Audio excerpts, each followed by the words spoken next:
Seja bem-vindo ao nosso Saber Direito Responde. Eu sou a professora Daniela Menezes e vou estar aqui ministrando com vocês a disciplina de Direito Internacional. E aqui nós temos nossos alunos da graduação. Quero desejar boas-vindas para a aluna Gabriela, seja bem-vinda. Ao Arthur, também nosso aluno, e a Júlia também, seja muito bem-vinda ao nosso espaço do Saber Direito Responde. Antes, vamos relembrar o que nós vimos nas aulas da Lei de Imigração. Falamos aí a respeito dos princípios, garantias do imigrante, falamos também sobre opções de nacionalidade, condição imigratória do estrangeiro e também comentamos sobre as medidas de cooperação, falando aí sobre o procedimento de extradição. Com base no que nós vimos nas aulas da Lei de Imigração, Lei 13.445 de 2017, nós vamos aqui ao nosso Responde do Saber Direito com a primeira pergunta da nossa aluna Gabriela. Professora, o brasileiro nato pode adquirir outra nacionalidade? Ótima pergunta, Gabriela. A pergunta é: o brasileiro nato pode adquirir outra nacionalidade? Implica duas condições. Primeiro, é possível que ele adquira outra nacionalidade, mas como consequência ele perderá a nacionalidade brasileira. No artigo 12 da Constituição Federal, nos diz que na hipótese de aquisição de outra nacionalidade, haverá perda da nacional. Mas, para toda regra, nós temos uma exceção. E qual é a exceção? A exceção é que, quando ele adquirir uma outra nacionalidade, mas esta nacionalidade for imposta pelo estado em que ele vai residir, aí é possível, então, manter duas nacionalidades. Então, portanto, Gabriela, o que é possível? É possível que ele adquira uma outra nacionalidade, como consequência, perde a brasileira. Mas, vamos supor que você vai formar agora, nesse ano, e quer morar fora do país, fazendo um mestrado ou uma pós-graduação, e você queira morar em Nova York. Só que para você morar lá nessa condição como estudante, o país que você vai estudar exige que você seja nacional de lá. Então, nessa condição, ele vai impor para que você estude uma outra nacionalidade. Diante disso, aí o Brasil diz que é possível, então, ter duas nacionalidades sem nenhum problema, porque já foi imposta por outro. Tudo bem? Tudo, obrigada. Vamos para a nossa próxima pergunta, essa pergunta feita pelo nosso aluno Arthur. Aluno. Professor, a aquisição de nacionalidade deve ser adquirida obrigatoriamente pelos dois progenitores? Perfeito essa pergunta. E essa pergunta remete para a gente lá também na Constituição Federal, tendo em vista que a Lei de Imigração também comentou a respeito das formas de aquisições de nacionalidade. Mas para responder ao nosso aluno, vamos dizer o seguinte: ele quer saber que se você adquirir uma outra nacionalidade, no caso a nacionalidade brasileira, será necessário que ambos os genitores sejam brasileiros. E a resposta, Arthur, é que não. Não será necessário ser ambos os genitores. Por quê? Porque lá no artigo 12 da Constituição Federal, nos diz que será brasileiro nato aquele nascido de pai brasileiro ou mãe brasileira, desde que estejam a serviço da República Federativa do Brasil no exterior. Um exemplo, por exemplo, Arthur, ambos os genitores não é a condição para aquisição, basta um genitor. Ou o pai a serviço do Brasil, ou a mãe a serviço do Brasil. Isso no exterior, ficou claro? Então, o que eu preciso te esclarecer? Que temos outras condições de brasileiros nato. Por exemplo, a condição que nós falamos de brasileiros morando no exterior a serviço do Brasil, podendo ser pai ou mãe. No próximo inciso, lá da Constituição Federal, no artigo 12, nos diz que o estrangeiro que venha residir no Brasil, que venha passar no Brasil, tenha um bebê, tenha aqui um filho nascido no nosso território nacional, mas que não estejam os pais a serviço do país da sua origem, também tem aqui a condição de brasileiro nato. Um exemplo para ficar mais claro. Pais estrangeiros que venham passar férias aqui no Brasil vai ser considerado uma nacionalidade de brasileiro nato. Mas agora, se os pais fossem estrangeiros, estivessem a serviço do seu país de origem, aí nós não consideraríamos a nacionalidade brasileira como nato, adquirida aí pelo critério jus soli, que é nascido no território. Mas vamos muito além disso. Nas condições de brasileiro nato, também tem um outro requisito. Se brasileiros vão morar no exterior e lá tenham um bebê, mas que façam um registro da criança em uma repartição consular competente, nós temos aí também o critério da nacionalidade de brasileiro nato.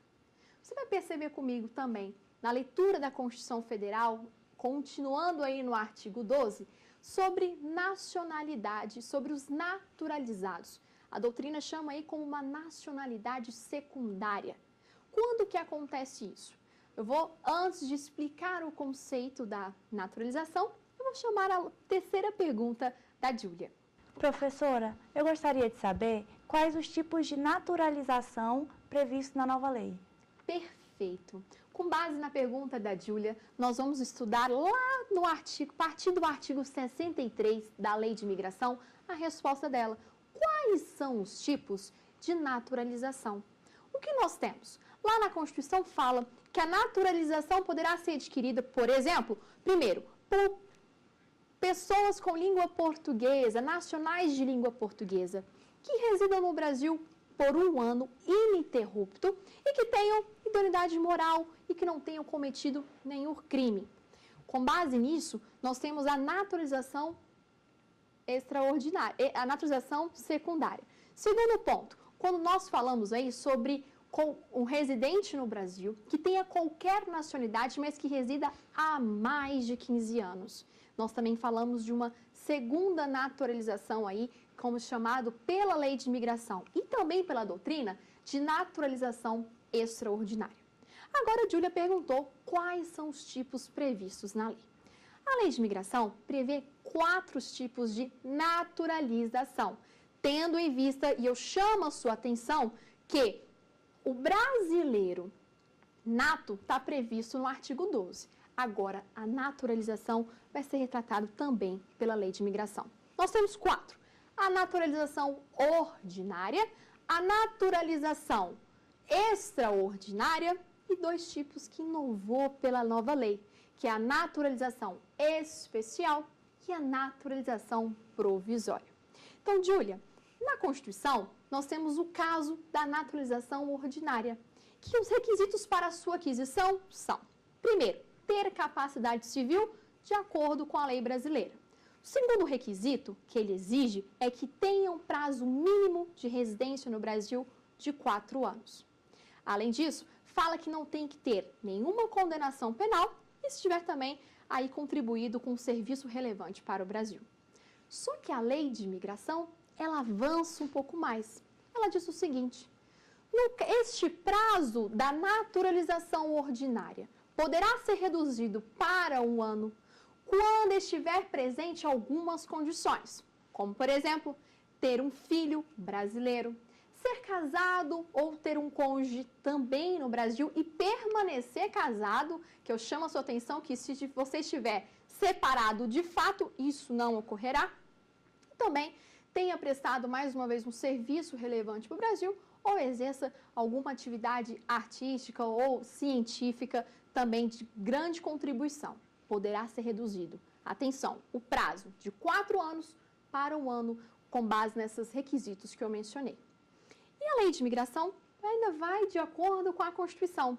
Ela diz que a naturalização extraordinária vai ocorrer quando? Vai ocorrer quando tiver alguém morando aqui no Brasil de qualquer nacionalidade, mas que resida há mais de 15 anos.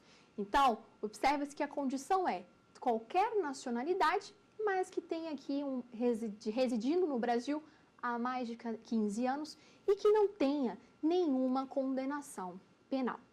O que eu chamo a sua atenção, meu aluno, e também vocês que estão aqui presentes, é que a Lei de Imigração, ela foi além um pouquinho da nossa Constituição Federal. Ela estabeleceu 2 tipos de naturalização, a especial e a provisória. O que nós podemos falar da naturalização especial? A naturalização especial vai ser concedida em 2 hipóteses. A primeira hipótese, nós vamos falar da naturalização especial quando, casado com um brasileiro, há mais de 5 anos e que esteja prestando serviço relevante no exterior. No segundo momento, nós vamos falar da naturalização também especial quando concedida a empregado de missão diplomática há mais de 10 anos. Então, primeiro, cônjuge, casado há mais de 5 anos e que se presta serviço relevante no exterior. Segundo, quando for empregado de missão diplomática. E, por fim, para a gente encerrar a primeira parte, eu preciso falar da naturalização provisória. Ela será concedida a criança ou adolescente menor de 10 anos que venha residir no território nacional brasileiro e, obviamente, tem aí a autorização dos seus pais. Então, respondido todos os questionamentos de vocês a respeito da nacionalidade, da naturalização na lei de imigração, e aqui nós vamos fazer um breve intervalo e retornar no segundo bloco com mais questionamentos a respeito da lei de imigração. Fique com a gente, que já já nós retornamos.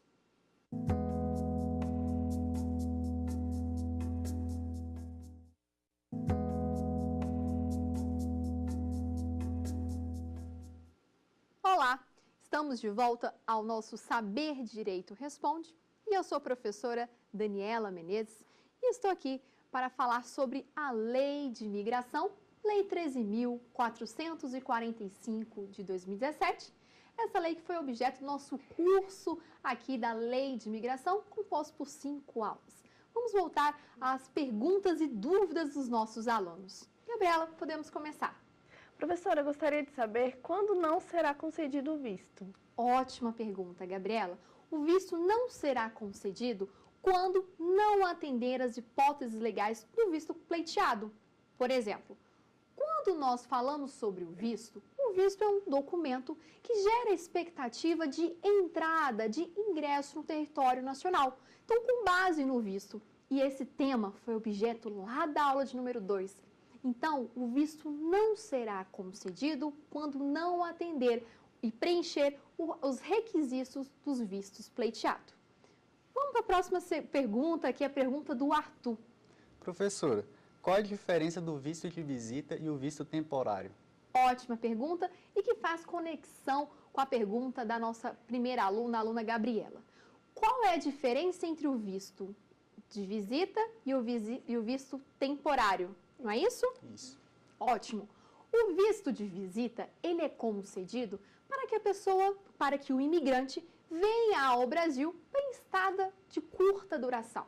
Ou seja, ele não tem a pretensão de permanecer temporariamente ou definitivamente no Brasil. E ele também não quer ali estabelecer uma relação de trabalho, muito menos de moradia. O visto de visita é para curta duração.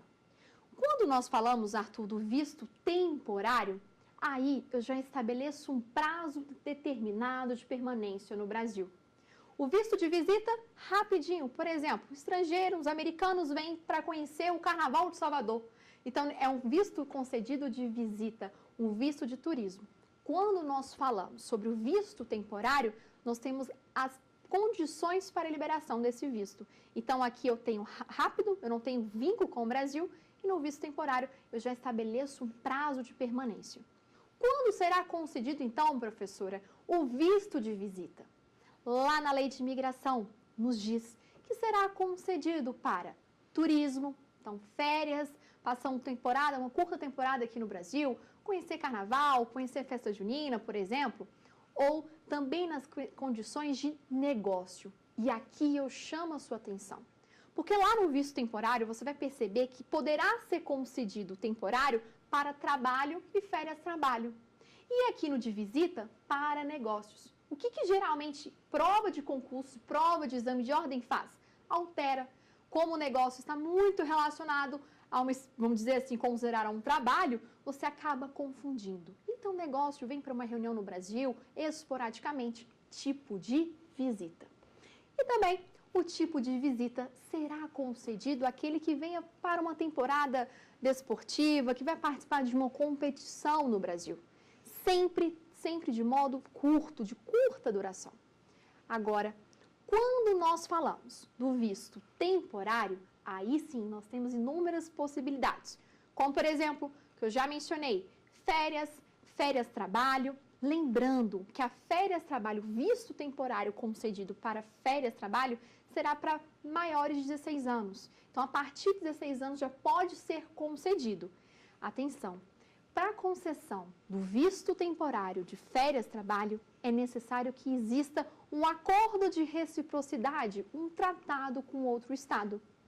Além disso, coloca além de trabalho, de férias, quando você estabelece vínculo maior aqui no Brasil. Concedemos, então, o visto temporário, objeto aí da nossa aula de número 2.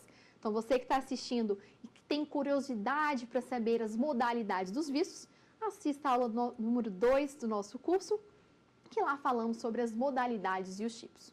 E além do visto temporário, visto de visita, eu vou acrescentar aqui a sua pergunta e falar rapidamente do visto diplomático e o visto de cortesia, concedido a quem vai fazer o quê? Quem residir um período de missão diplomática aqui no Brasil.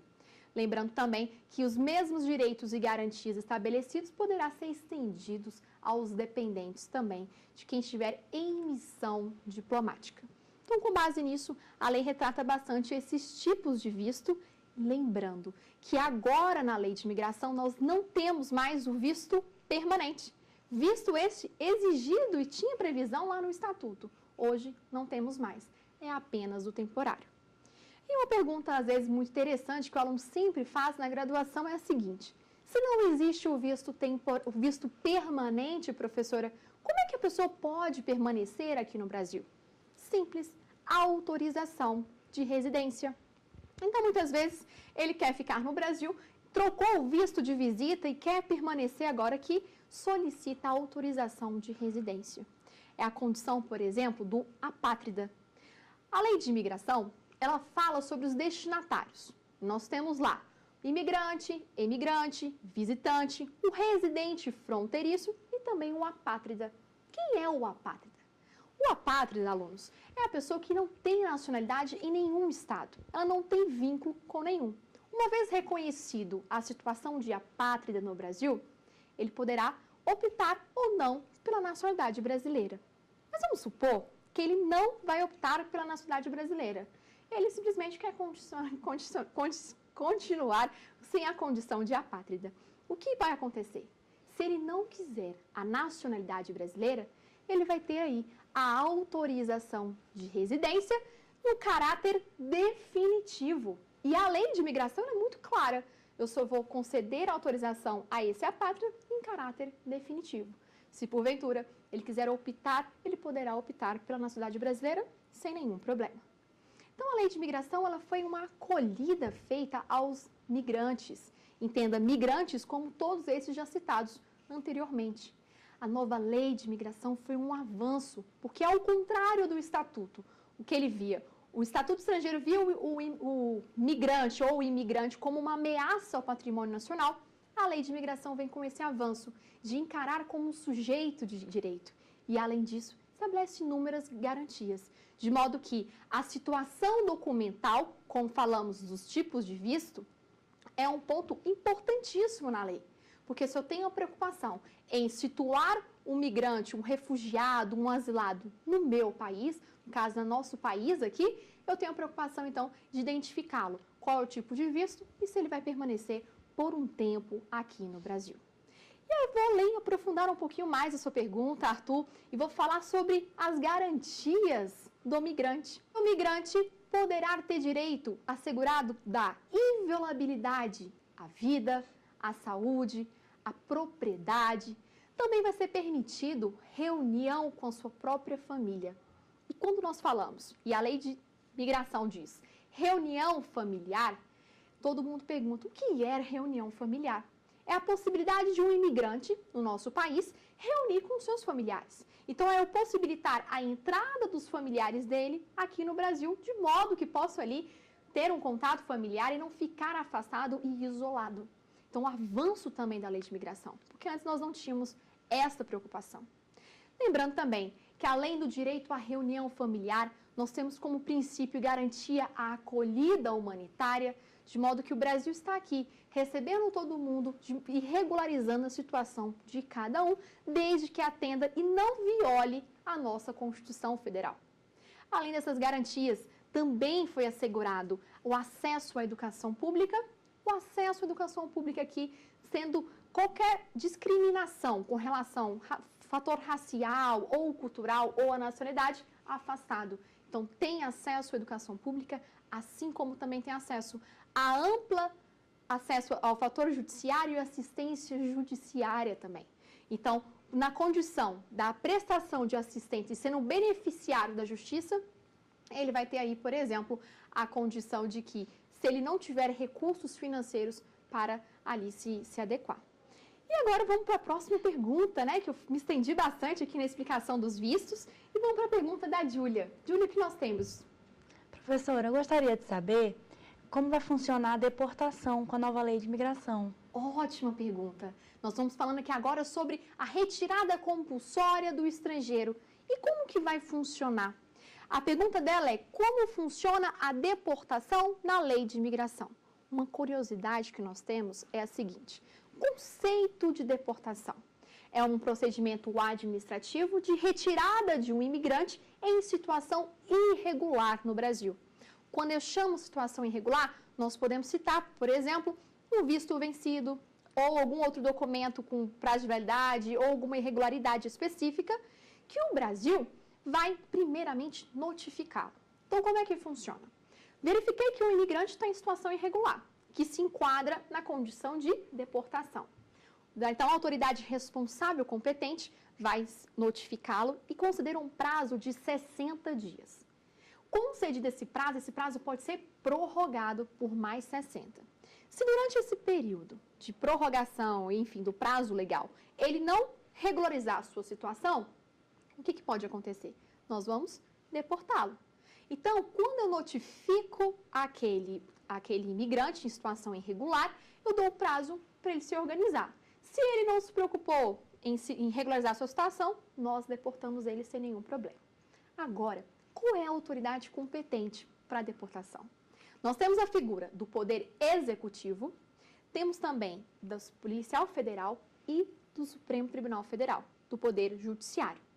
Como regra, a Polícia Federal, identificando todo o procedimento de deportação, de imediato já deportava aquele estrangeiro, aquele imigrante irregular. Só que agora, a lei de imigração fez uma inovação. Ela falou: olha, peraí, antes de deportar a Polícia Federal, tem se chamado Defensoria Pública da União. Então, a inovação da lei de imigração é: antes de deportar o imigrante em situação irregular, eu vou, primeiramente, eu vou chamar a Defensoria Pública para que aí ela represente a ampla defesa e conceda o contraditório àquele imigrante. Lembrando também, pode acontecer que, em casos de urgência, a Polícia Federal verifique que de imediato tem que ser deportado aquele indivíduo. Aí, a Polícia Federal vai justificar e fundamentar aquele ato de deportação e aí poderá ser dispensável a presença da Defensoria Pública. Ótima pergunta, Júlia, que falamos aqui sobre a deportação. Nas nossas aulas, nós abordamos ainda sobre condição de repatriado, também sobre a expulsão e a extradição. Tudo presente na nossa aula. E é claro que eu quero agradecer a participação de todos vocês, meus alunos, com perguntas muito construtivas e que, com certeza, muitos de vocês também compartilhavam das mesmas dúvidas e dos mesmos questionamentos. Eu quero agradecer, então, a presença da Gabriela, a presença do Arthur e a presença da Júlia. Muito obrigada. E agradeço a presença de você também, que nos acompanha aí no Saber Direito Responde. E chamo aí a sua atenção para que você assista também às nossas aulas e participe aí entendendo a lei de imigração. Um grande abraço, bons estudos para todos vocês e até a próxima. Ficou com dúvidas? Então mande um e-mail para saberdireito@stf.jus.br. E você também pode estudar pela internet. Basta acessar o site tvjustiça.jus.br.